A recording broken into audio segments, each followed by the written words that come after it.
The Murder at Meadow Dairy. Chapter 1, Milk at First Light. The first pale fingers of dawn crept across the village of St. Mary Mead, softening the frost that clung stubbornly to the cobblestones and hedgerows. The air was sharp and damp, the kind that carried the scent of wood smoke from chimneys and the faint tang of earth soaked through by February rains. For most households, the hour was indecently early, but for Henry Larch it was simply another day's beginning. Henry pushed open the heavy wooden door of Meadow Dairy with the familiarity of a man who had done so nearly every morning for 3 decades. The door groaned on its hinges, the sound swallowed quickly by the thick mist that rolled like gauze down the high street. Inside, he struck a match against the doorframe, lit the tall oil lamp on the counter, and filled the small room with its reassuring amber glow. The dairy was a modest but proud establishment, wedged between Mrs. Carmichael's haberdashery and the narrow lane leading to the parish church. Its walls were painted a cream that had long since dulled to a warm ivory, bearing the gentle scuffs of many years' trade. The wooden floors shone faintly where they had been scrubbed clean the night before, and the air carried the mingled smells of raw milk, soap, and iron churns. Henry's family had supplied milk to the village for 3 generations. His father had worked these rooms before him, and his grandfather before that. It was honest work, demanding, physical, often thankless, but Henry valued the constancy of it. To him, the thick golden layer of cream that crowned each bottle was not simply dairy produce, it was a matter of pride, a sign of skill and tradition. This morning he was not alone. His son, Ben, already bustled about the loading bay, a faint cloud of breath rising before him in the cold air. Ben was 25, tall and broad-shouldered, with sandy hair that caught what little light had seeped through the window. Where Henry carried himself with a steady gravity, Ben moved with the unstudied ease of youth, quick in both body and mind. "Morning, Dad," Ben called, not breaking stride as he hefted a crate of bottles onto the float. "Mrs. Henderson's after an extra pint today, her sister's visiting from London." Henry nodded. It was typical of his son to recall such details without hesitation. Ben had inherited his late mother's sharp memory and her way with people. Where Henry's strength lay in careful processes and quiet dedication, Ben's talent was in charm, quick calculation, and keeping every customer happy. It was a combination that kept Meadow Dairy afloat despite competition from bigger concerns that had begun to nose into the village trade. The float itself, a small electric vehicle, waited outside with its batteries charged and its sides painted in neat blue letters that read Meadow Dairy. There was something jaunty about it, parked at the curb like a well-groomed pony ready for its morning trot. Ben had insisted on repainting it himself last summer, and though Henry had grumbled at the time, he could not help admiring the crisp lettering every morning. The rest of the staff soon arrived, drawn into the rhythm of the day as surely as bees to a hive.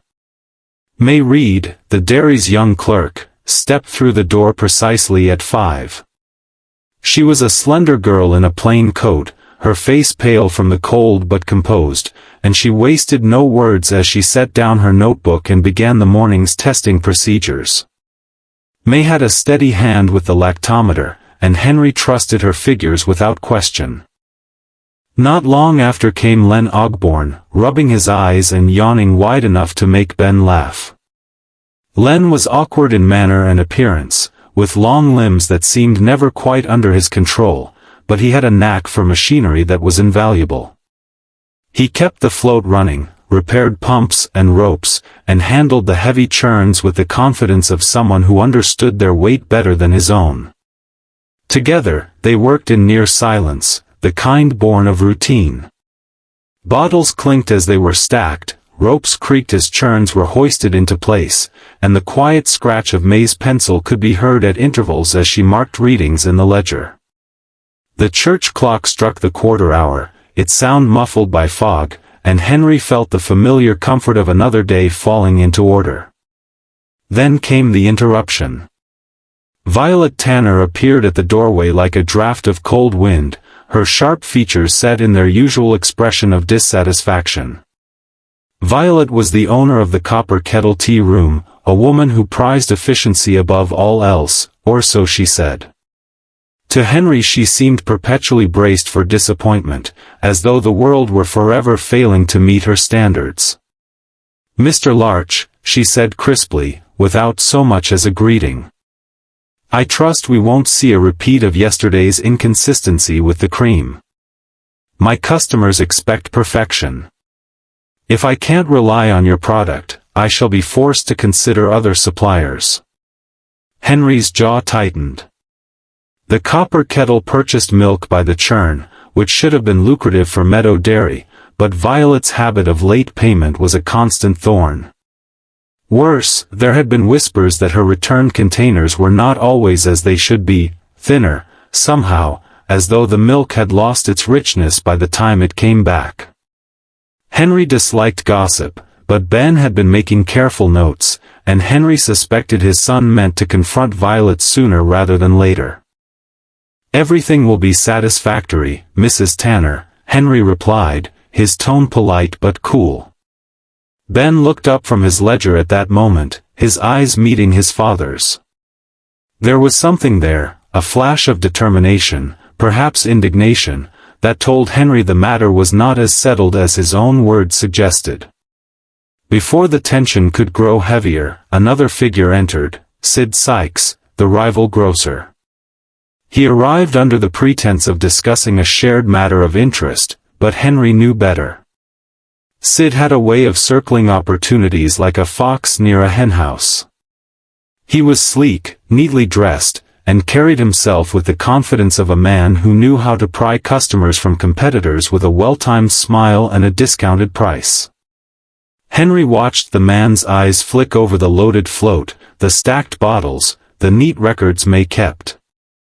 Every detail seemed to feed his calculations. Henry disliked him, but tolerated the presence. One had to, in small villages where everyone's business overlapped. By now the dairy was bustling, the clatter of work filling the air, the early light seeping slowly through the windows. To an outsider it might have looked like any other morning in a modest English village, the churns heavy, the bottles neatly stacked, the float ready to deliver sustenance to households still pulling their curtains against the cold. But Jessica Fletcher, who had arrived quietly at the back door to fetch her own morning bottle, paused on the threshold. She had lived long enough to recognize when a scene carried more weight than it first appeared. Something in the air felt strained, as though the ordinary rhythm of the dairy concealed a deeper discord. Later she would remember the way the mist curled around the float's wheels, the sharpness of Violet's words, and the quick glance Ben gave his father when Mrs. Tanner's back was turned. She would recall the sleek smile of Sid Sykes, the awkward silence of May Reed, and the way Henry's hands lingered on the churn handles as though reassuring himself that all was in order. At the time, it was only a faint unease, a shadow at the edge of the morning light. Yet as Jessica accepted her bottle of milk and offered Henry a kind word about the quality of his cream, she could not shake the sense that beneath the surface of Meadow Dairy's steady routine, trouble was beginning to stir. The tragedy, though none of them could know it yet, was already taking shape among the churns and bottles, waiting for its appointed hour. Chapter 2, A Fall on the Ramp. The crash, when it came, broke the quiet rhythm of the morning like a cannon fired in a church. It was a sound of dreadful finality, metal against wood, a human cry smothered too quickly, followed by silence so deep it seemed to swallow every breath in the dairy.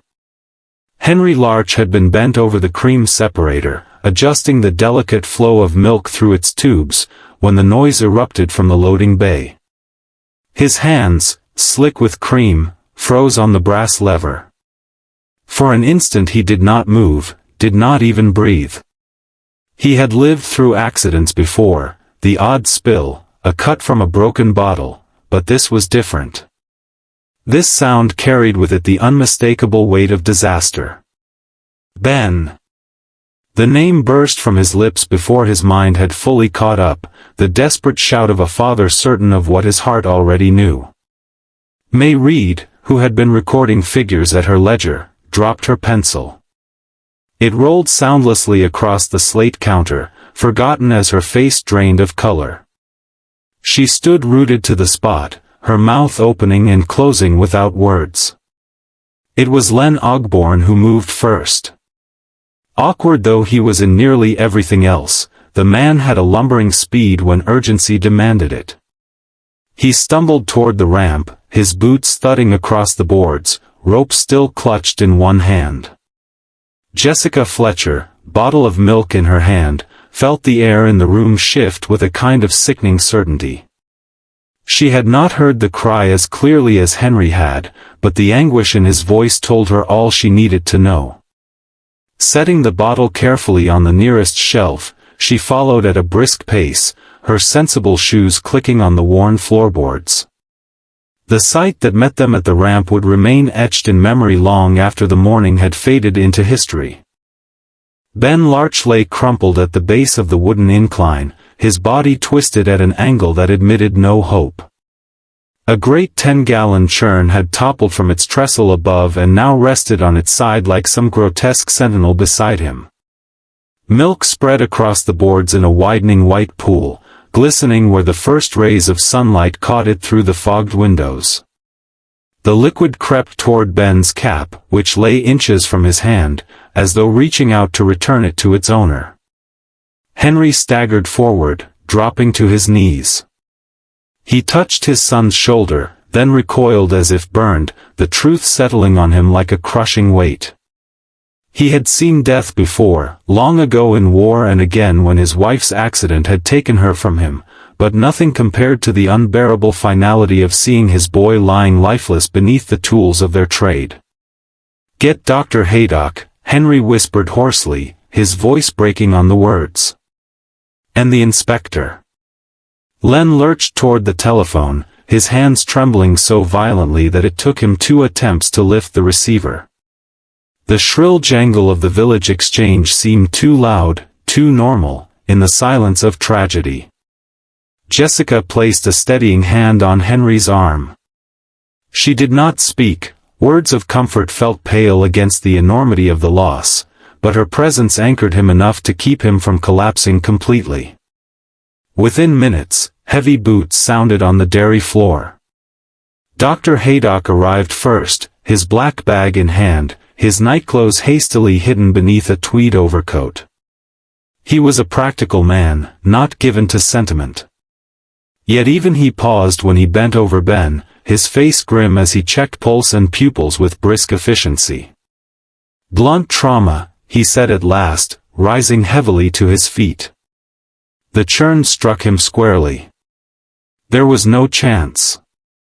His voice carried a professional neutrality, but the set of his jaw betrayed his sadness. Hot on his heels came Inspector Slack, puffing from his hurried ride on a bicycle from the station. His mustache bristled as he surveyed the scene, his notebook already in hand. Slack was a man who preferred simple answers to tidy problems, and he rarely looked further than the most obvious explanation. "Wet boards," he declared, gesturing at the ramp with the authority of one pronouncing law. "Slipped while working the trestle. Sent the churn tumbling. Tragic, of course, but accidents like this happen." Henry looked up at him in disbelief, his grief momentarily overtaken by outrage. "My son was no fool, Inspector. He knew this ramp better than anyone. He checked the chocks every morning. He never once," his voice faltered, the argument cut short by grief. Jessica had been quiet until then, her eyes moving over the scene with the measured calm of a woman accustomed to details. She knelt carefully near the wheel stop, her sharp gaze narrowing on a small dark patch on the planks just beside the metal wedge. She touched it lightly with one fingertip, then lifted it to her nose. Her expression shifted ever so slightly, from sympathy to thoughtfulness. "That's odd," she murmured softly enough that only Henry caught it. "What is it?" he asked, desperate for anything to cling to that might make sense of the senseless. "It smells sweet," Jessica said, almost to herself. "And fresh milk, raw from the cow, is never sweet. Neutral, perhaps slightly bitter, but never sweet. Sweetness suggests something has been added." Henry blinked at her, torn between the fog of grief and the stirrings of suspicion. Inspector Slack, overhearing, frowned impatiently. "Now see here, Mrs. Fletcher," he said. "You're letting shock play tricks on your senses. Nothing unusual here. Wet boards, slippery surface, an accident waiting to happen." Jessica straightened slowly, brushing her hands together. "Perhaps. But I've learned in my line of work that small details often matter more than they first appear. And this," she gestured gently to the ramp, "doesn't quite look right to me." Slack pursed his lips but said nothing, scribbling a note in his book as if to humor her. He was not a man who welcomed interference, least of all from civilians, and certainly not from an American woman with a reputation for stumbling into mysteries. But Jessica continued to observe. The wheel chock, the heavy wooden wedge meant to prevent exactly such accidents, sat not snugly in its notch but half an inch back, just far enough to be ineffective. And beneath it, where the boards should have been dry, there was a faint glisten of something more viscous than water. Henry followed her gaze and felt his chest tighten. "Ben checked those chocks," he said firmly. "Every night before we locked up. He was particular about it."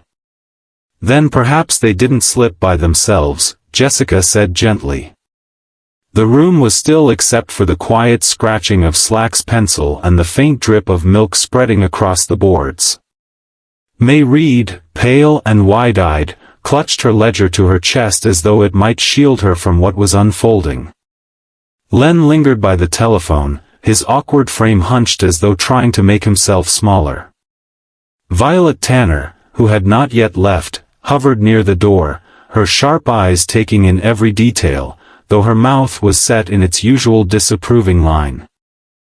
To them all, the morning's tragedy had been declared an accident by the inspector. But to Jessica Fletcher, who had spent her life weaving fiction out of human behavior and had seen enough of reality to know truth often hid in plain sight, something about Ben Larch's death was already whispering of darker intent. She said nothing more for the moment. It was not the time. But as she looked once more at the displaced chalk, the sweet-smelling patch on the boards, and the churn lying like a fallen giant beside the body of a young man who had been too careful to die so carelessly, she felt the stirrings of a story she knew too well. A story that began with grief but would lead, inevitably, to murder. Chapter 3, Jessica Notices Sweet Milk. The morning sun had begun its slow climb, thinning the mist and pushing pale light through the dairy's small windows. Dust motes spun in the beams like flecks of silver, settling over the scene of grief and confusion. The churn lay where it had fallen, its bulk pushed slightly aside so that Dr. Haydock could do his grim work. Henry stood close by, shoulders bowed, his weathered hands clenching and unclenching as though trying to squeeze sense from despair. Inspector Slack, satisfied with his verdict of accidental misadventure, was already preparing to take his leave.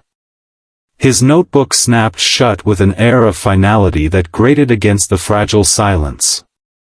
Nothing further to investigate, he announced, his mustache bristling. Sad business, but these things happen. Slippery boards, early hour, a young man's carelessness. Jessica Fletcher had been quiet since her first observations, but her silence had not meant inattention. She had watched the inspector's cursory glances, his quick conclusions, and she had felt her own sense of unease harden into something more certain. She knew all too well the danger of convenient explanations. Life, and death, rarely allowed themselves to be boxed up so neatly. "Mr. Larch," Jessica said softly, moving toward the corner of the dairy where May Reed's instruments were laid out. "Would you mind showing me how your testing process works?" Henry, eager for distraction from his grief, blinked and followed. "The lactometer?" His voice wavered but steadied as he gestured toward the tall glass jar on the slate counter. "It measures the specific gravity of milk. May takes readings every morning to confirm the quality. We pride ourselves on consistency." Jessica studied the setup. The jar contained a sample of milk, its cream line faint in the pale light. Beside it lay the delicate glass instrument, the pages of May's ledger open to neat rows of figures. But what caught Jessica's attention was not the instrument itself, it was the dried ring left on the slate beneath the jar. She leaned closer. The residue glittered faintly, a crystalline crust where ordinary raw milk should have left only a chalky film. She touched the ring lightly with her fingertip, then brought it to her lips with a delicacy that spoke of habit. The taste was unmistakable, sweetness where none should be. "How very interesting," she murmured. Henry's eyes searched hers, the grief in them now joined by confusion. "Sweet? But milk is never sweet when it comes fresh from the cow," Jessica finished gently. "It may be neutral, sometimes faintly bitter, but never sugary. That requires an addition." The implication struck Henry visibly, his jaw tightening. He had spent his life ensuring the honesty of his product, and the thought of tampering was nearly unthinkable. May Reed shifted uncomfortably at her desk. Her pencil hovered over the ledger, her face pale as she caught Jessica's glance. I just take the readings, Mrs. Fletcher. I don't decide what goes into the milk." Jessica's tone softened. "Of course, May. You've done your work properly. But perhaps you've noticed something unusual lately? Any changes?" May hesitated, her fingers twisting around the pencil. "Well, there was that business yesterday. The copper kettle's cream was returned. Ben said it was thin. He wrote it down." She gestured faintly toward the shelf where Ben's ledger still rested, its pages marked with his neat handwriting. Jessica picked up the book, thumbing carefully through the most recent entries. There it was, clear and deliberate: cream to copper kettle, returned thin. A small notation, but one that carried with it the suggestion of fraud. Before Jessica could comment, the door swung open and Lady Dolly Bantry arrived in a flurry of concern, her cheeks flushed from the hurried walk. "Jane, oh, forgive me, Jessica," she said breathlessly. "Mrs. Pike told me. Poor Ben. What on earth has happened?" Jessica explained quietly, her words brief but enough to paint the picture. Dolly's eyes widened, her hand flying to her throat. "How dreadful. But you don't seem entirely convinced it was an accident, do you?"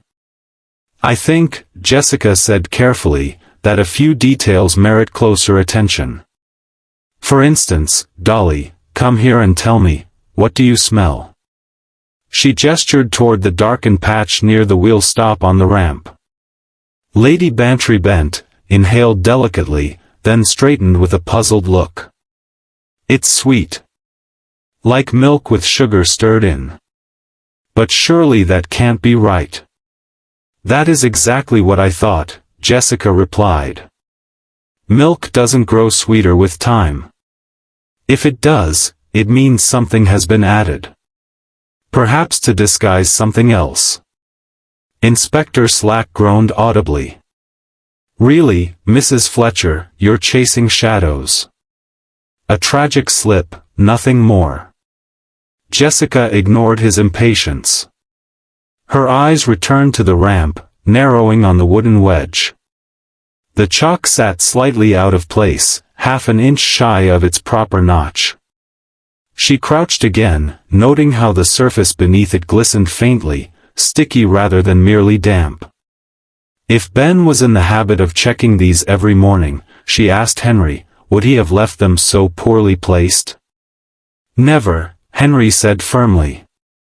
He was meticulous. Safety first, he always said. And yesterday evening?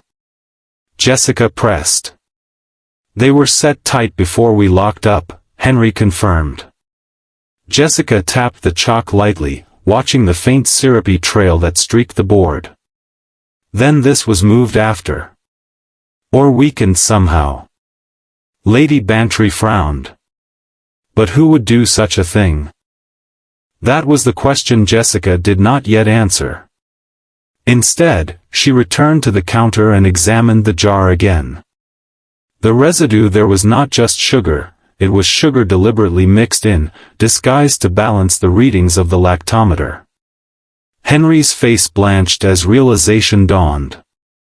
Someone's been watering down the milk. Jessica nodded. Water thins it. Sugar restores the density so the instrument is fooled. It's an old trick, but effective if no one is paying attention. And someone clearly wanted no one to notice. Inspector Slack shifted uncomfortably, his earlier confidence eroding as the pieces began to fit together in ways too exact to ignore. Even if you're right, Mrs. Fletcher, tampering doesn't prove murder. Perhaps not yet, Jessica said evenly. But tampering creates motive. And motive, Inspector, is often the beginning of a very dark road. The room fell into uneasy silence. May Reed stood as though caught in the middle of a storm, her eyes flickering between Henry's grief, Jessica's calm determination, and the inspector's irritation. Lady Bantry folded her arms, her gaze sharp despite her distress. Jessica closed Ben's ledger gently, her hand lingering on the final entry. A careful young man, determined to protect his family's reputation, had noticed a deception. He had written it down. And now he was dead beneath a churn that should never have fallen. It might have been coincidence. It might have been accident. But Jessica Fletcher had spent too long listening to the rhythms of human deception to accept coincidence so easily. She turned once more to the ramp, to the sweet residue, to the displaced wedge. Ordinary details, domestic details, milk and sugar, ledger notes and foil caps. They whispered of a story far more complicated than Inspector Slack wished to consider. And Jessica, notebook now in her hand, was prepared to listen. Chapter 4, 2 foils, 1 bottle. The day, which had begun with fog and tragedy, was slowly opening into pale sunlight. Yet inside Meadow Dairy, the air remained heavy, thick with grief and unanswered questions. Bottles clinked dully as Ben's colleagues tried to resume their work in a daze, but their rhythm faltered, like a clock that had lost its pendulum. Jessica Fletcher stayed close to Henry Larch. She knew the importance of grief being met with steadiness, but she also understood that in tragedies like this, details often slipped through the cracks when hearts were too heavy to notice them. And details were what she sought. Lady Bantry, brisk as ever, had begun wandering about the dairy, her curiosity unsoftened even by sorrow. She paused near the loading ramp, looking upward toward a wooden shelf fastened just above it. Jessica, she called, gesturing with her gloved hand. What on earth is this contraption? A bottle, upside down, clamped as if meant to drain? Jessica crossed the floor to join her. Indeed, a half-pint bottle sat inverted in a wooden holder, its foil cap glinting in the light. At first glance it looked like nothing unusual, merely a bottle set aside to dry. But Jessica had learned to distrust the ordinary, especially when death lingered so close. Mr. Larch, she asked gently, do you usually leave bottles in this position above the ramp? Henry frowned. No. They're dried near the sink. That shelf isn't meant for bottles. Jessica's gaze sharpened. She stepped closer, lifting the bottle carefully from its clamp. Its outer foil appeared smooth, untouched, as though it had never been disturbed. Yet something in its neatness rang false to her practiced eye. Holding it up to the window, she noticed a faint second impression on the metal rim, a double line that suggested the cap had been removed and replaced. Jessica's heart beat faster. She turned the bottle gently, and her suspicion deepened. Beneath the outer foil lay a second seal, flattened tight against the glass. And in the center of that inner layer, almost invisible, was a precise puncture no larger than the tip of a hatpin. "How very deliberate," Jessica murmured. Lady Bantry leaned forward, her eyes narrowing. "Two foils. But why? What possible purpose could that serve?" Jessica studied the bottle with the same care she gave her own manuscripts when puzzling over a plot. Because the outer foil gives the appearance of being untouched.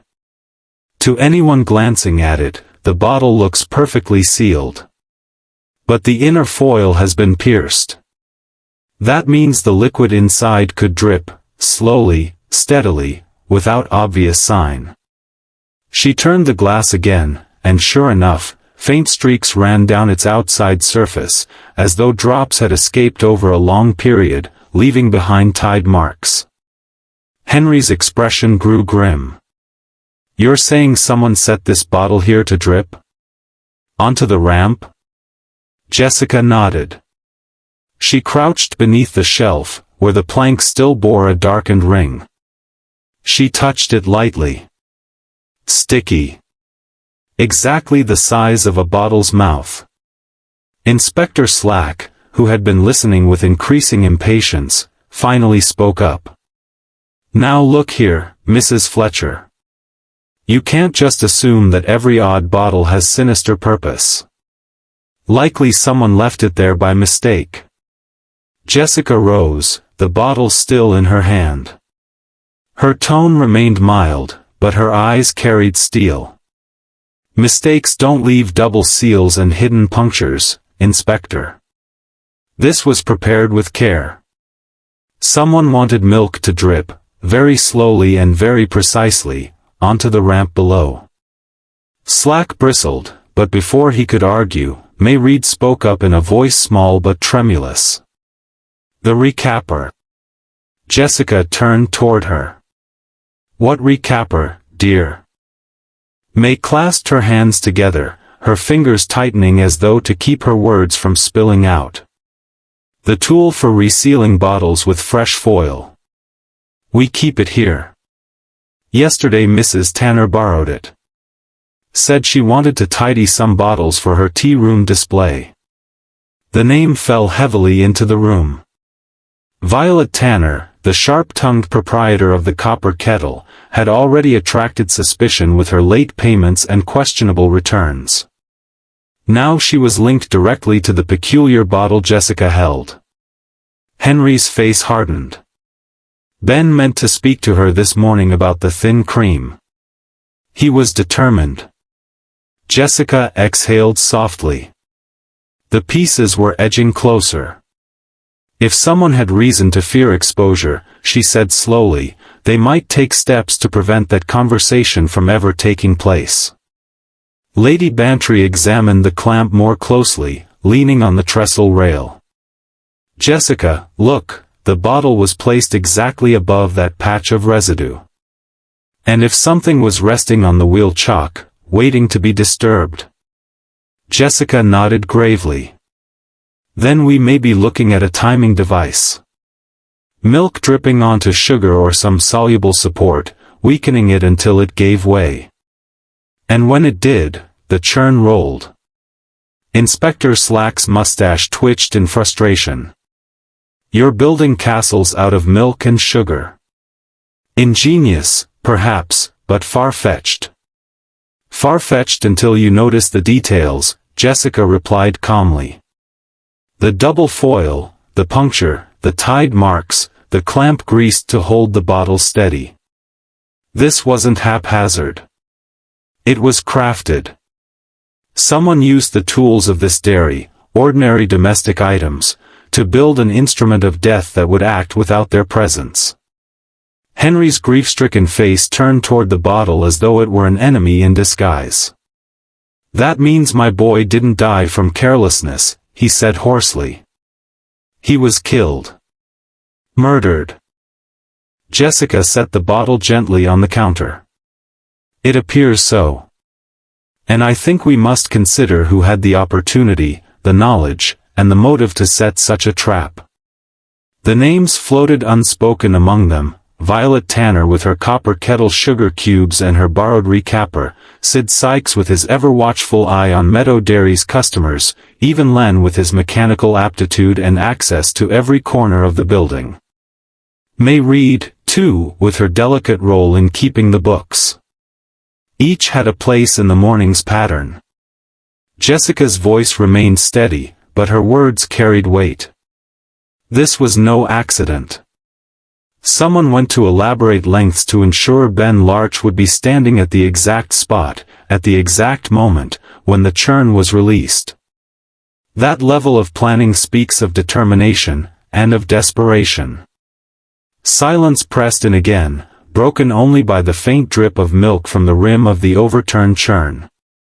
Outside, the village was stirring to life, a cart rumbling over cobbles, a cock crowing somewhere beyond the fog. But inside the dairy, time seemed suspended, held hostage by the sinister ingenuity Jessica had revealed. She folded her notebook shut, her pen marking the page where she had begun sketching her observations. "We'll need to look more closely at yesterday's returns, the testing records, and anyone who had reason to protect themselves from discovery. But one thing is certain now: Ben Larch's death was not fate, nor mischance. It was planned with the patience of a clockmaker, and milk and sugar were the tools of the crime." Henry's eyes filled, but for the first time since the fall he seemed less lost, as though the knowledge that his son had not died in vain, that his carefulness had been precisely why he was targeted, gave his grief a sharper, truer shape. Lady Bantry touched Jessica's sleeve.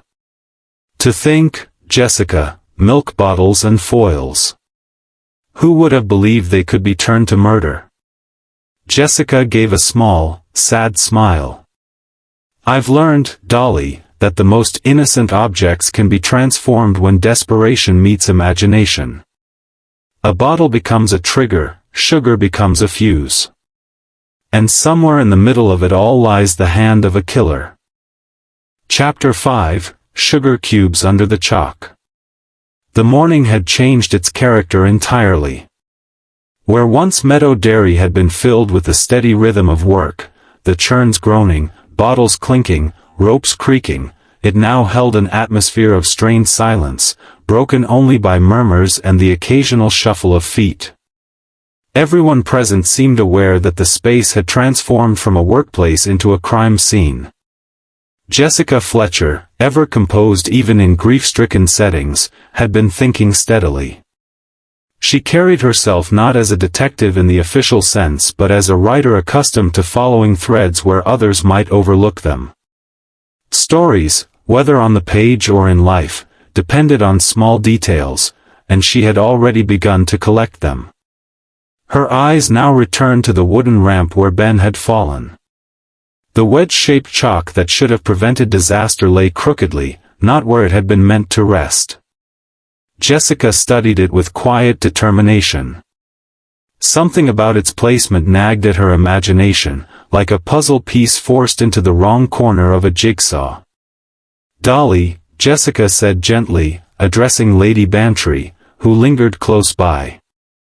"Would you help me move this chalk? I suspect it's concealing something beneath." Dolly Bantry, never one to shrink from involvement, straightened at once. "Of course. I've hauled heavier things in my garden, Jessica. Let's see what this little block is hiding." Together, the two women bent to lift the wedge. It was solid, designed to bear the strain of heavy churns, but with care they managed to shift it aside. Inspector Slack, standing a few paces away, gave a groan of protest. "Mind you don't disturb evidence unnecessarily, Mrs. Fletcher. Tampering with the scene complicates things for the police." Jessica did not look up. "Evidence isn't meant to be left undisturbed, Inspector. It's meant to be discovered." Beneath the wooden wedge, exactly where she suspected, lay 2 sugar cubes. Their edges were softened, their once rigid structure partially dissolved into a sticky paste. Fragments of blue paper clung to the wood as though they had been pressed into place, the color oddly cheerful against the dull timber. Jessica touched 1 cube lightly, lifting her finger to examine the tacky residue. "Sugar," she said quietly. "But not in any natural position. These were placed here deliberately, used as supports." Henry Larch, who had been standing silent beside the trestle, bent closer. His face blanched. "Good Lord! Sugar cubes? Under the chalk?" Lady Bantry gave a short, sharp nod. "And not just any sugar cubes. Look at the paper. Sykes's grocery sells them wrapped in blue, does he not?" Jessica's eyes narrowed thoughtfully. "Yes, the copper kettle uses these same cubes in their table service. I saw them just last week when I stopped in for tea." Inspector Slack, though clearly irritated, leaned over to look. His mustache twitched as he examined the sticky remains. "I'll grant you it's unusual, but sugar dissolves easily. Hardly reliable for supporting a block of wood." "That," Jessica replied evenly, "is precisely why they were used. With the bottle dripping milk from above, the cubes would weaken gradually.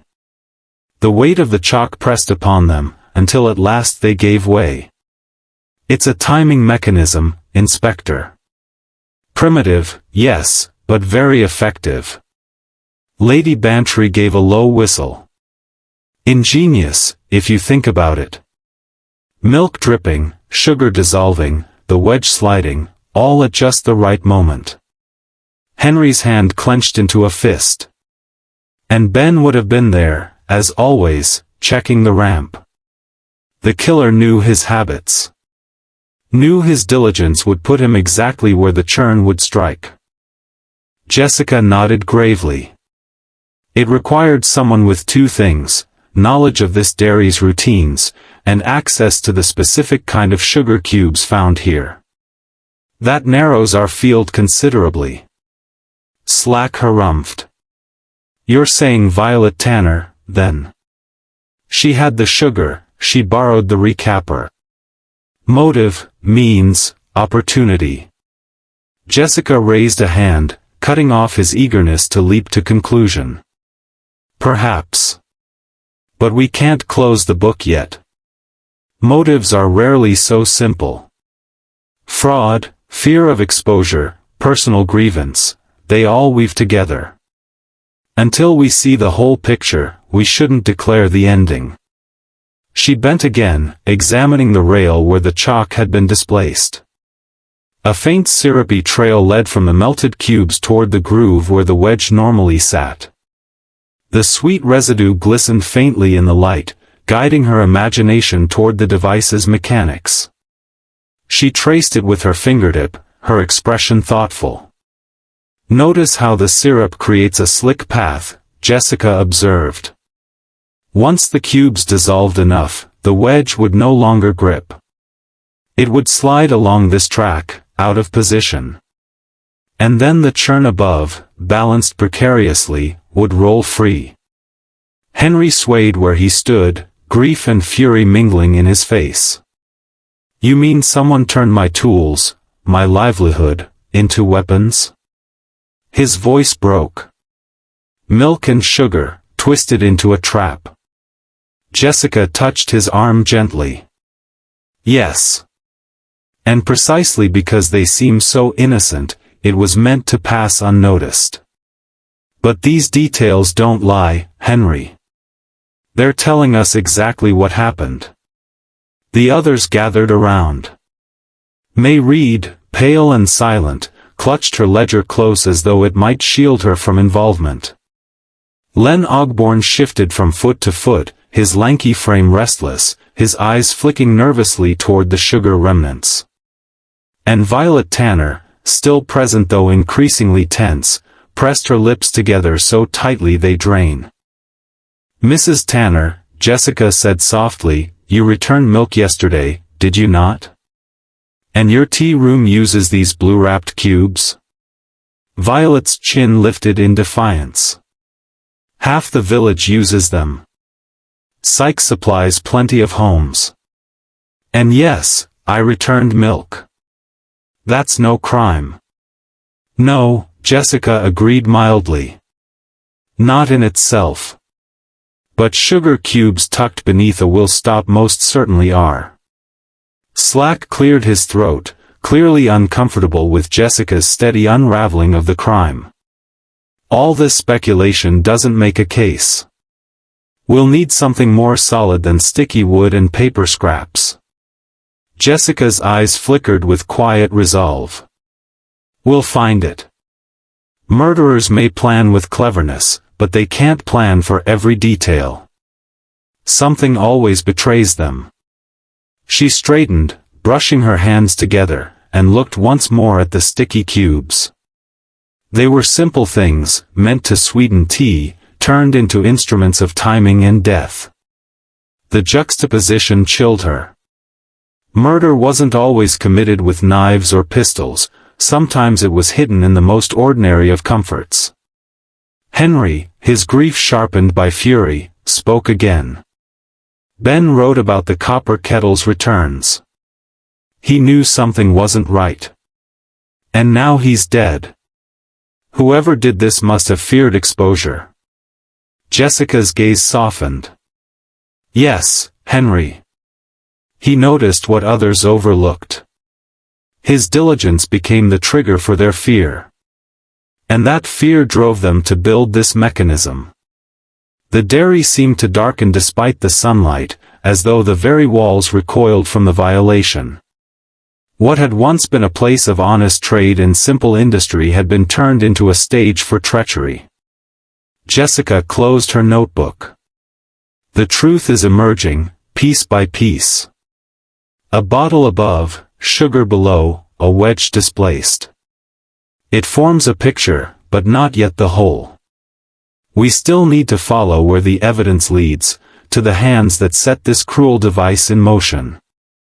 She looked toward Inspector Slack, her tone calm but insistent. "You see now why we cannot dismiss this as an accident. The details prove otherwise. The question is no longer whether Ben Larch was murdered, it is by whom, and why." Slack gave a reluctant nod. For the first time, the authority in his voice faltered. "Very well, Mrs. Fletcher. We'll keep looking. But if we find our culprit, I'll want more than clever theories." "You'll have it," Jessica said simply. "Because the truth always leaves traces. And it is already speaking to us." Chapter 6, The Wrong Cream Line. By mid-morning the fog had lifted, leaving the village glistening under a pale February sun. Yet the brightness outside could not penetrate the gloom within Meadow Dairy. The churn had been removed from the ramp, Ben's body taken respectfully away under Dr. Haydock's supervision, but the echoes of tragedy still clung to every corner of the room. The clink of bottles and scratch of pencils had fallen silent. Even the electric float waiting outside seemed subdued, its jaunty lettering now a mute reminder of routine shattered. Jessica Fletcher knew the mood well. Death, especially in a small community, left behind an emptiness that worked like frost, creeping in, settling over everything, numbing hands and hearts. But she also knew that grief could conceal vital truths. If one didn't act, important details could be lost in sorrow, or deliberately swept aside by those who benefited from confusion. She returned to the testing table where May Reed's ledger and samples lay in neat array. Her eyes fell on the morning's bottles. They stood upright, glass walls glinting in the sunlight. To the untrained eye, they looked identical, ordinary vessels of milk. But Jessica knew to look closer. One bottle, set slightly apart from the others, caught her attention. Its cream line, the layer of thick, rich cream that should naturally rise to the top, was thinner than the rest. Barely visible, it looked almost reluctant to separate. Jessica picked it up carefully, turning it in the light. The difference was obvious once noticed. This was not milk at its best. "Mr. Larch," she said gently, showing the bottle to Henry, who stood by with weary eyes. "Doesn't this strike you as odd?" Henry took it in his large, calloused hands. He squinted, then his mouth tightened. "That's wrong. By this hour, we should see a good inch of cream at the top. Thick, golden. But this looks watered." Jessica nodded. "Exactly my thought.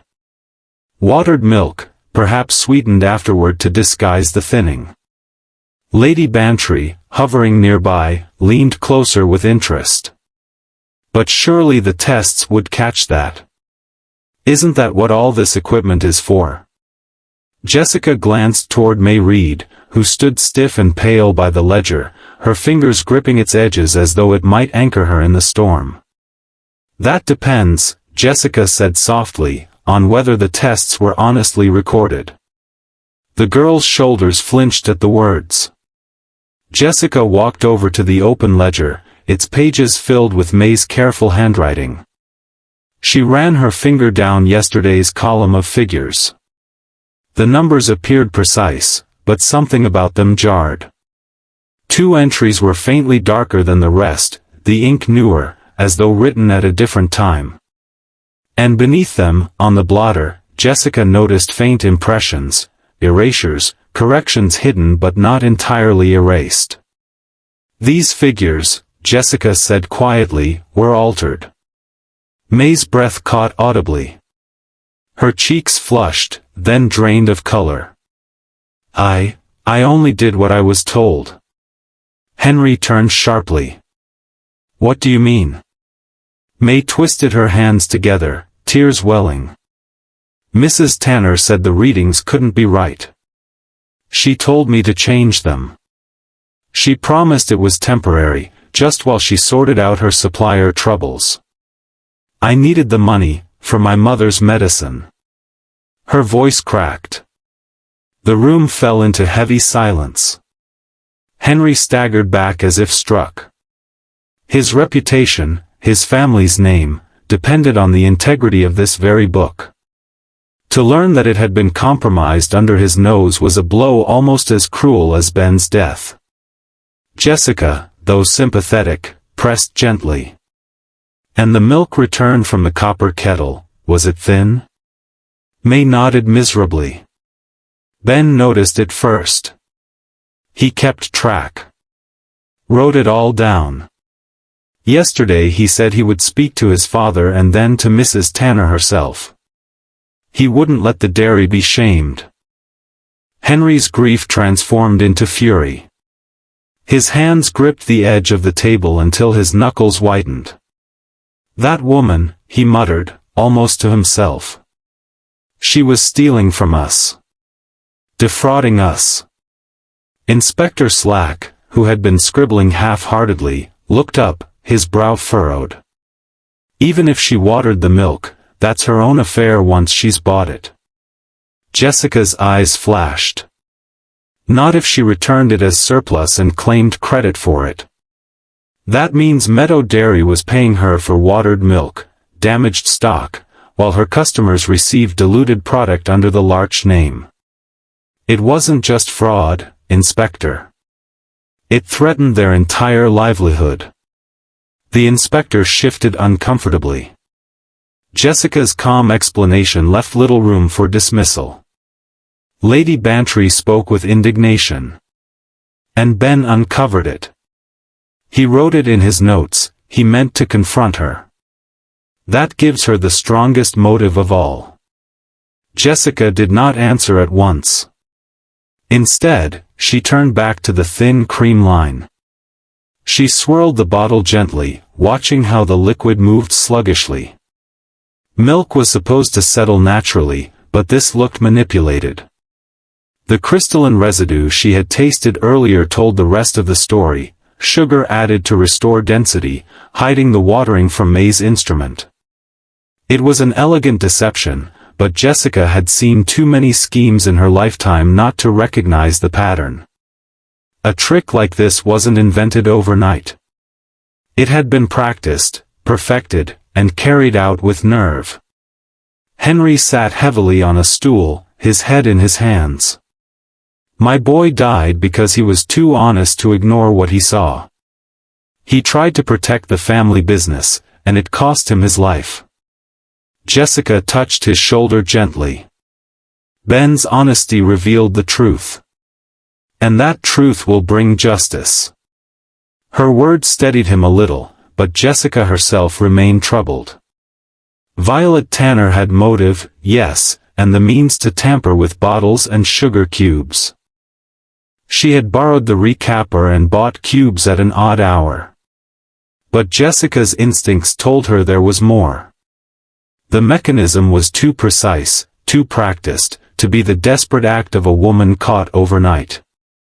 Someone, Jessica said softly, helped plan this with an understanding of dairy routines and mechanical timing. Violet may have played her part, but she was not alone. All eyes turned toward her. Slack scowled, Henry looked bewildered, Lady Bantry intrigued. May Reed merely shivered. Jessica held up the bottle once more. The wrong cream line gave it away. And this ledger confirmed it. Ben's suspicions were right. But until we uncover every hand involved, we can't say the picture is complete. She closed the ledger carefully, her mind already moving ahead. Fraud had provided the motive.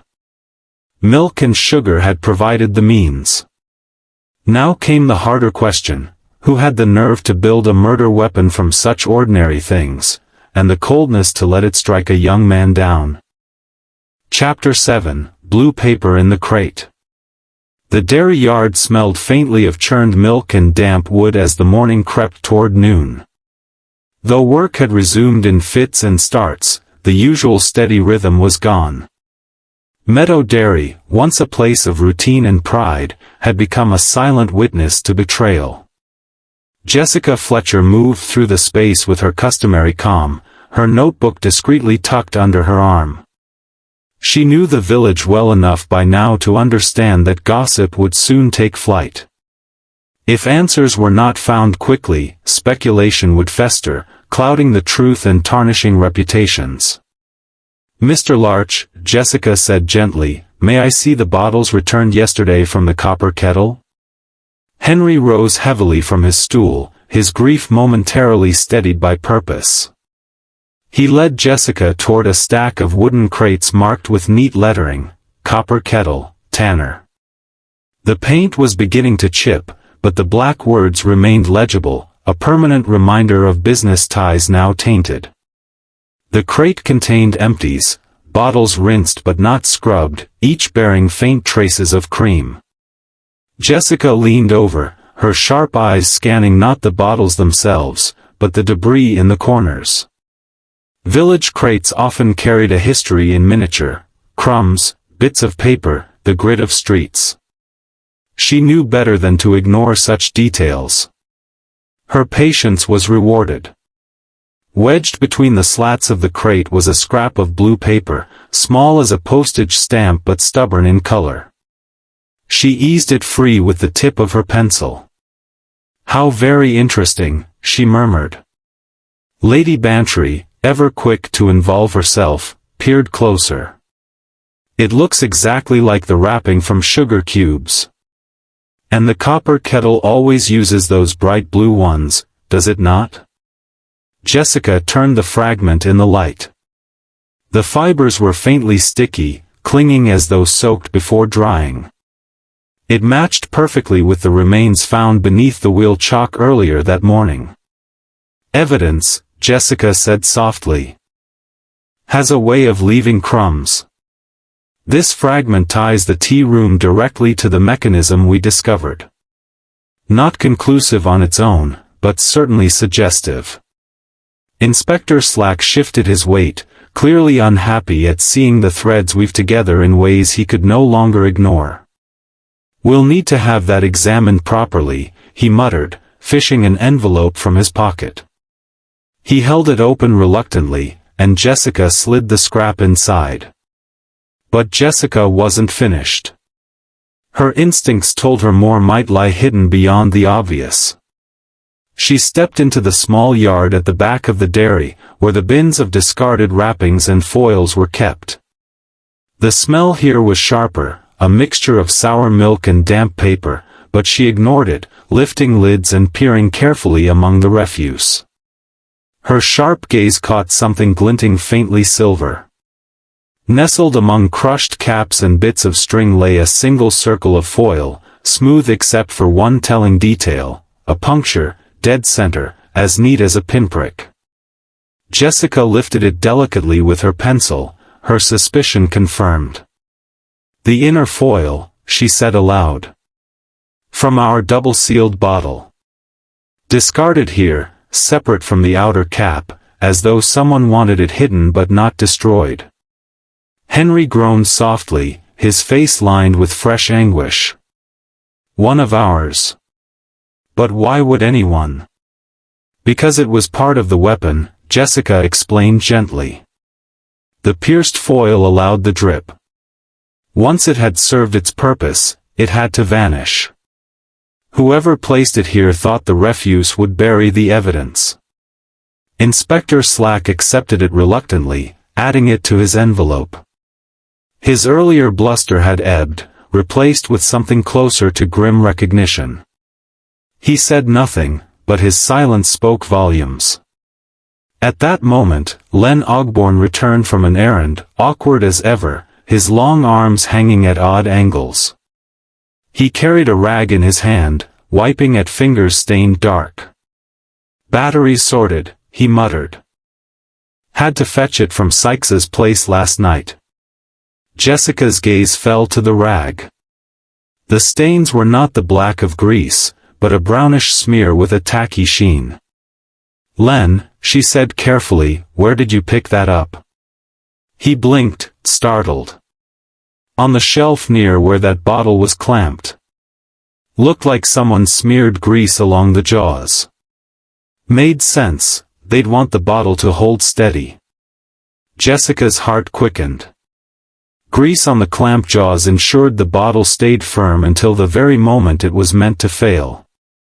Every detail of the mechanism had been planned, tested, perfected. Lady Bantry, sharp-eyed as ever, looked at Jessica with dawning comprehension. This wasn't improvised, was it? Whoever did this had practiced. Thought it through in detail. Jessica nodded. Exactly. The sugar cubes, the punctured foil, the grease, all designed to work together. This wasn't the desperate act of someone caught overnight. It was calculated. Cold.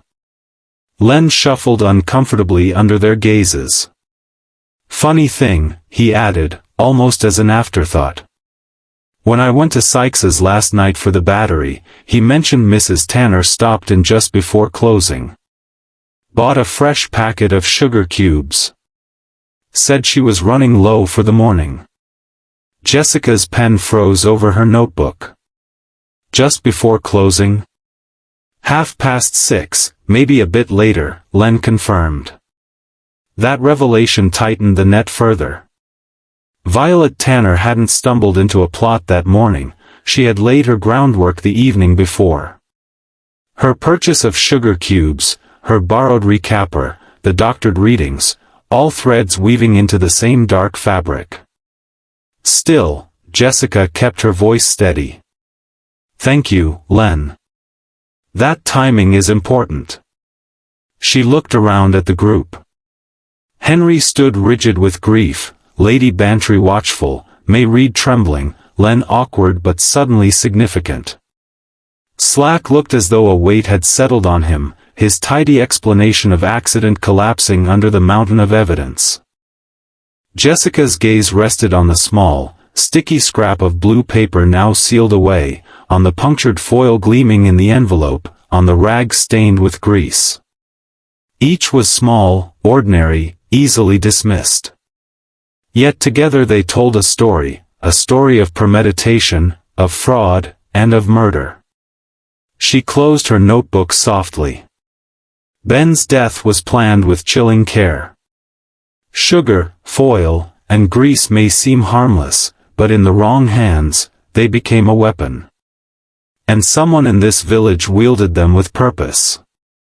The dairy, once a place of milk and cream, now carried the scent of crime. Jessica knew the truth was circling closer. The killer had built their trap with common things. And it was those very things, paper scraps, bottle foils, grease stains, that would lead her to them.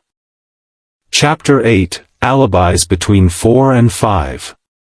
By the time the church clock struck 11, Inspector Slack had been forced into a position he disliked, questioning alibis instead of closing his notebook. The evidence Jessica Fletcher had uncovered could no longer be brushed aside as coincidence. Sugar cubes beneath a chalk, a double-foiled bottle, a punctured seal discarded in the refuse, each pointed not to misadventure but to design. If Ben Larch's death was a story, it was no simple tale of an accident, it was a novel written in deliberate chapters. Slack gathered everyone still present in the dairy's office, its walls lined with shelves of ledgers and yellowing receipts. The air smelled faintly of paper and ink, with a ghost of sour milk that seemed unwilling to leave. Jessica sat quietly near the stove, her notebook balanced on her knees, her pen poised though she seldom wrote more than a few neat lines. She listened more than she spoke, but her presence had a weight the inspector could not ignore. Now then, Slack began, puffing slightly. Between 4 and 5 o'clock this morning, something was set in motion. We're going to establish where each of you were during that time. Henry Larch, hollow-eyed but steady, was the first to answer. I came in about 4:15. Lit the lamps, checked the separator. May was there soon after, carrying cream pails. I didn't leave my post until nearly past. She can confirm. May Reed, pale as parchment, nodded quickly. Yes. Mr. Larch was there. I walked past him 3 times, carrying the pails to the cooling room. Jessica made a note. Henry's grief was too raw for performance, and May's confirmation rang true. His innocence was no comfort to him, but it was important nonetheless. Len Ogborn, Slack said, turning to the awkward mechanic who leaned against the doorframe, arms crossed like a man uncertain what to do with them.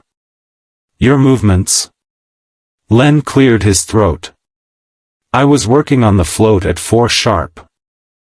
Checking the battery terminals, oiling the parts.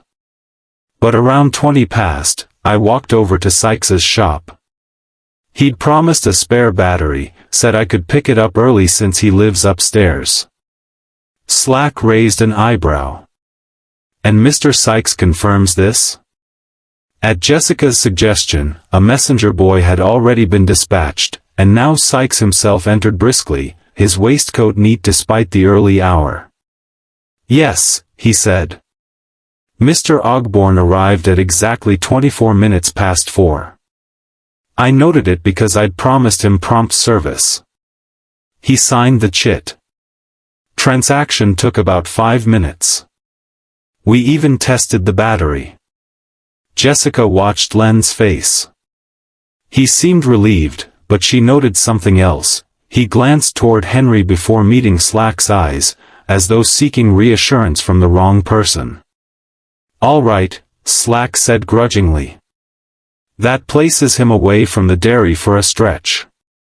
Still enough time to return. Jessica considered the timing carefully. If the murder mechanism was meant to release the churn around 10 to 5, there had indeed been time for Len to return. Yet motive was the question. What had Len to gain from Ben's death? Mrs. Tanner, Slack said, his mustache twitching. Violet Tanner had been brought in from her tea room, her sharp features set in lines of defiance. She stood stiffly, hands clasped before her. I unlocked the copper kettle at 20 to 5, she declared firmly. Mrs. Pike at the post office saw me. I told her I was expecting an early delivery of cakes. Jessica tilted her head. But your tea room doesn't open until 7, does it? Violet's eyes flickered for a fraction of a second. I like to be prepared. I was waiting for the baker. Lady Bantry interjected briskly. And yet Mrs. Pike said she never saw a card arrive. Violet's chin lifted. He was late. Not my fault. Slack scribbled in his notebook, but Jessica's mind lingered on the timing. Violet's presence at her own premises at 4:40 was convenient. But it also cut things close. 10 minutes to unlock her door, be seen, and set the murder mechanism at the dairy. If she'd been there moments earlier, it was possible. Especially if the device had been prepared the evening before. What about after 5? Jessica asked gently. Violet hesitated. I sent my delivery boy to fetch sugar from Sykes's. We'd run short. Jessica's gaze sharpened. That, too, was telling. If Violet had used her own supply to construct the device, she would indeed have been left short for legitimate business. Mrs. Fletcher, Slack said reluctantly, what do you make of these accounts? Jessica closed her notebook softly, then looked around the room. They tell us this, Henry was at his separator. May was occupied with cream. Len was seen at Sykes's, though he had time to return. Violet was at her shop, but only just before the mechanism triggered. Each alibi is real, but none are airtight. Slack grunted. So we're left where we started. Not quite, Jessica replied. Her voice was calm, but her eyes gleamed with purpose. Because alibis are not just about where people claim to be. They are about preparation. Violet Tanner borrowed the recapper yesterday. She purchased sugar cubes last night. The device we discovered was too careful to be rushed together this morning. It was planned, set up in advance, waiting only to be triggered. Henry looked up sharply. You mean it could have been built yesterday evening? Jessica nodded. Quite possibly. The drip would only need to be started this morning. That narrows our window. Whoever set it in motion was at the dairy early, before Ben arrived. Someone who knew exactly how long the sugar would take to dissolve. Someone who understood his habits to the minute. Lady Bantry gave a low murmur. That sounds like Violet. Perhaps, Jessica said carefully. But we mustn't rush. Fraud gave her motive, yes, but knowledge of mechanics and routine may suggest an accomplice. A plan this intricate is rarely the work of a single hand. Slack shifted uneasily, his impatience struggling with the evidence before him. Then what's our next step? Jessica looked toward the ramp, the place where grief and evidence had met. We reconstruct the crime. We prove the timing. Only then will the alibis unravel, and the guilty hand reveal itself. The office fell silent again, but this time it was a silence heavy with resolve rather than confusion. The hour between 4 and 5 had been cloaked in routine. Now, thanks to Jessica's insistence, that cloak was lifting. Chapter 9, The Drip That Chose the Minute. The air inside Meadow Dairy felt charged, as though the walls themselves knew a reckoning was near. Sunlight streamed through the high windows, casting hard lines across the floorboards where only hours before Ben had fallen. The churn, the ramp, the trestle, all stood quietly in place now, ominous in their ordinary stillness. Jessica Fletcher moved toward the shelf above the ramp, her notebook tucked under her arm. She had been piecing the fragments together, and now the time had come to show everyone how they fit. "Inspector," she said, her voice firm yet calm, "if you'll allow me, I'd like to reconstruct what happened. The mechanism was too clever to leave to theory. We need to see it in action." Inspector Slack, still reluctant but visibly worn down by mounting evidence, gave a curt nod. "Very well, Mrs. Fletcher. But keep in mind this isn't a parlor game. We need facts that will hold in court." Jessica smiled faintly. "The truth is always the most compelling fact of all." She asked Henry to fetch a clean half-pint bottle and a recapper from the storage cupboard. With steady, practiced hands, she fitted a foil cap over the bottle's mouth, then borrowed Lady Bantry's hat pin. The sharp point pierced the center with a precise hole. "This," she explained, "was our killer's first step. The puncture needed to be small enough to create a slow drip, but steady enough to dissolve sugar over time. She placed a second foil over the first and used the recapper to crimp it into place. Now the bottle looks untouched. To the eye, it appears sealed. But beneath lies the hidden weakness." She held it up so everyone could see the double rim, the faint second impression of foil on foil. Henry's face was grim as he recognized his own tools twisted into instruments of deceit. Next, Jessica filled the bottle with fresh milk and inverted it into the clamp above the ramp. The group watched in silence as the first drop escaped, landing softly on the wood below. The sound seemed unnaturally loud in the hush, like the ticking of a clock. "Now," Jessica continued, "we need the second part of the mechanism." She asked Henry and Len to replace the heavy churn on its trestle and set the wooden chock beneath its wheel. Then, with deliberate care, she slipped 2 sugar cubes under the wedge, exactly as they had been found. These became the supports. At first, they hold firm. But once liquid drips onto them, she gestured toward the bottle overhead. The process begins. All eyes turned to the cubes. Drop by drop, milk struck their white surface, darkening it with moisture. The sugar began to glisten, then sag. Lady Bantry whispered, "How long would it take?" Jessica answered steadily. "About 15 to 20 minutes, depending on temperature, humidity, and the size of the puncture. Long enough for the killer to set it in motion and be elsewhere when tragedy struck." Our victim's own routine, his habit of inspecting the ramp at nearly the same time each morning, supplied the rest.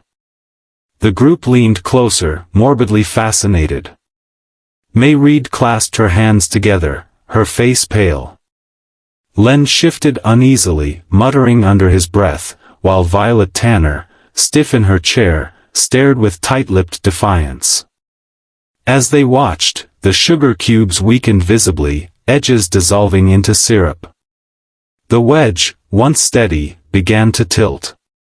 A faint syrupy trail formed along the rail, just as Jessica had described. The block shifted slightly, then stilled, as though biding its time. Jessica's voice was low but firm. The killer knew this dairy. Knew how sugar behaves, how milk drips, how long Ben lingered on his checks. They turned routine into certainty. The drop, drop, drop continued, hypnotic in its rhythm. Finally, one cube collapsed entirely, a sticky remnant sliding under the weight of the wedge. The block slipped, following the syrup's track, gliding down the groove until it left the wheel unsupported. With a sudden lurch, the heavy churn rolled forward. The sound thundered through the dairy, echoing like a drumbeat of inevitability.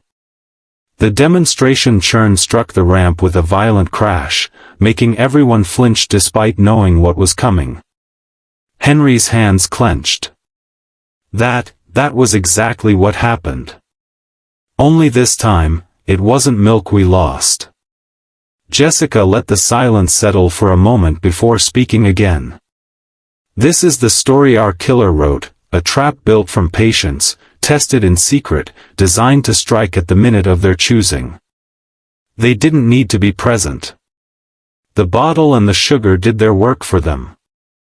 Inspector Slack wiped his brow, his earlier skepticism crumbling. By heaven, Mrs. Fletcher, I'll admit that's ingenious. Diabolical, but ingenious. You've proven how it could be done. Not just could, Jessica corrected quietly. It was done. This device wasn't improvisation, it was deliberate. And someone here ensured it would succeed. Lady Bantry crossed her arms, her sharp eyes fixed on Violet. Well, Violet Tanner had the sugar, didn't she? Bought it last night. She had the recapper, too. Seems obvious enough. Jessica did not answer immediately. She studied Violet, whose hands twisted tightly in her lap, knuckles white. Her composure was cracking, but not from surprise, more from recognition of a story closing in. Still, Jessica's instincts held her back from declaring victory too soon. The evidence does point toward Mrs. Tanner. But clever crimes often carry layers. What we must ask ourselves is this: who else understood Ben's habits well enough to predict his every move? Who else stood to gain by silencing him? And who had the calmness to test such a device without being caught? Her words hung in the air, pulling everyone deeper into thought. The drip of the demonstration bottle slowed, nearly spent. Jessica removed it from the clamp, setting it aside with quiet care. Ben's honesty uncovered a scheme. His death silenced him. But as we can see here, the silence was not an accident. It was timed, calculated down to the minute.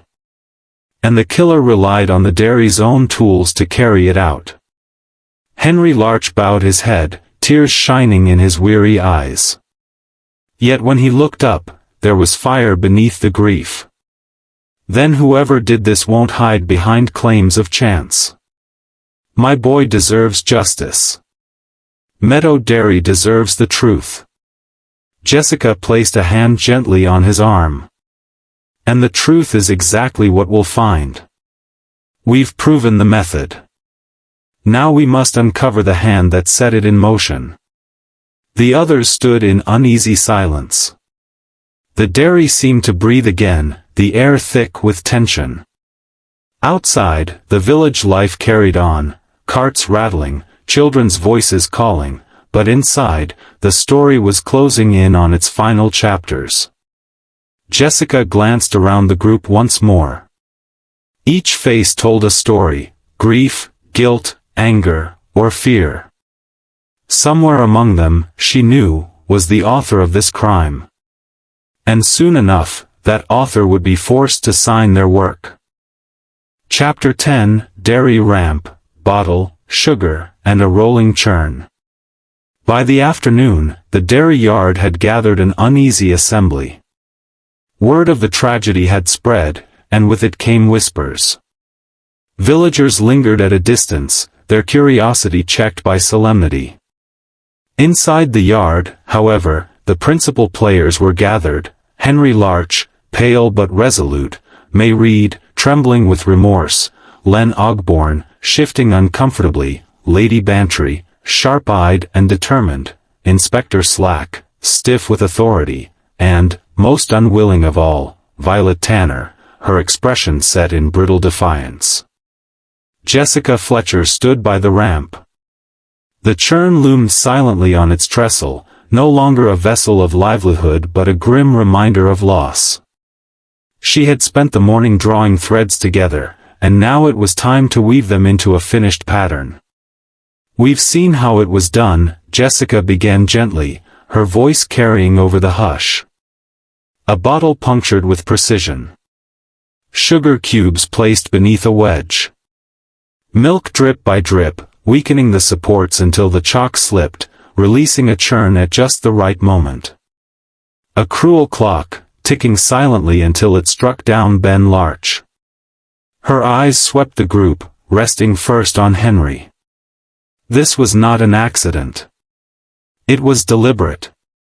And it was born not of madness, but of fraud, an attempt to protect a scheme that was about to be exposed. Henry's jaw clenched, grief and rage bound together. "You mean Tanner," he said hoarsely. Jessica nodded slightly. Mrs. Tanner certainly had motive. She had been watering down milk purchased from Meadow Dairy, then returning it as surplus, collecting credit for what was no longer pure. To hide this, she added sugar to alter the readings. May Reed has admitted that under pressure, and for money she desperately needed, she falsified the figures in the ledger. And Ben, conscientious as ever, noticed. He was ready to confront her. That gave her reason to fear him. May's eyes filled with tears. "I never thought. I only did what she asked. I didn't know it would cost Ben his life." Jessica's tone softened. "You were frightened and desperate, May. That makes you complicit, but not murderous." She turned back to the group.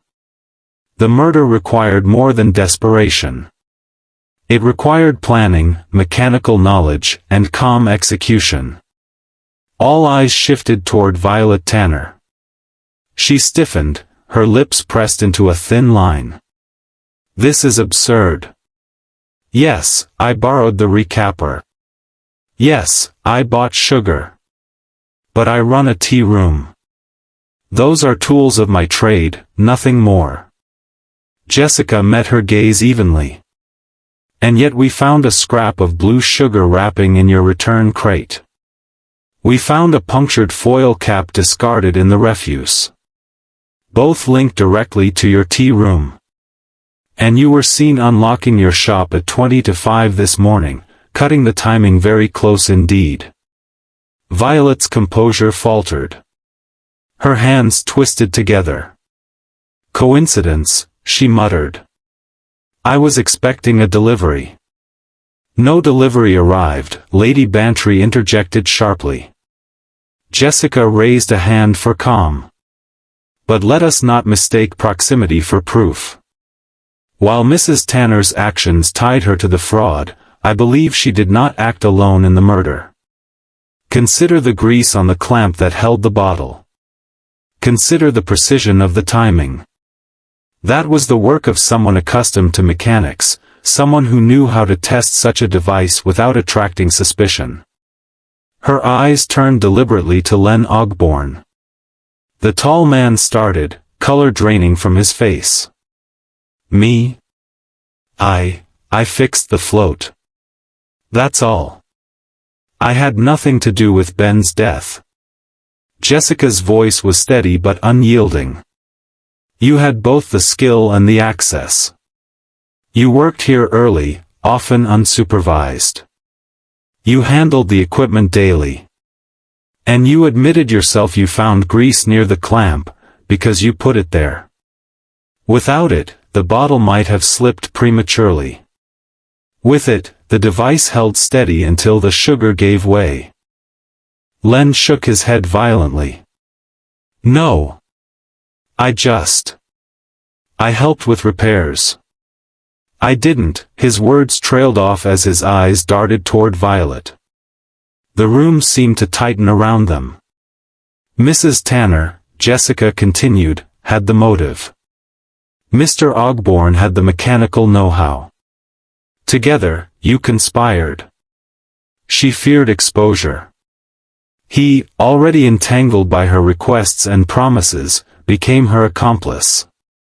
And so they created this dreadful device, counting on its cleverness to disguise murder as misfortune. Violet's mask cracked at last. "I never meant for him to die," she cried. "I only wanted time.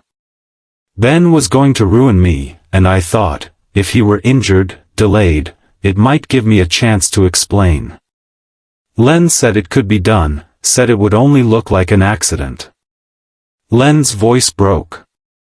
"You begged me.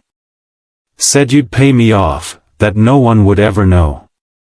I thought the churn would bruise him, not kill him. But once it started rolling, there was no stopping it." Henry Larch staggered forward, his fists clenched, but Jessica placed herself between him and the pair. Her voice was gentle but firm. "Violence will not bring Ben back, Henry. Justice will." Inspector Slack stepped in, his voice now carrying the authority of certainty. "Violet Tanner. Leonard Ogborn. I'm placing you both under arrest for the murder of Benjamin Larch. You needn't say anything unless you wish it recorded, but anything you do say may be used in evidence."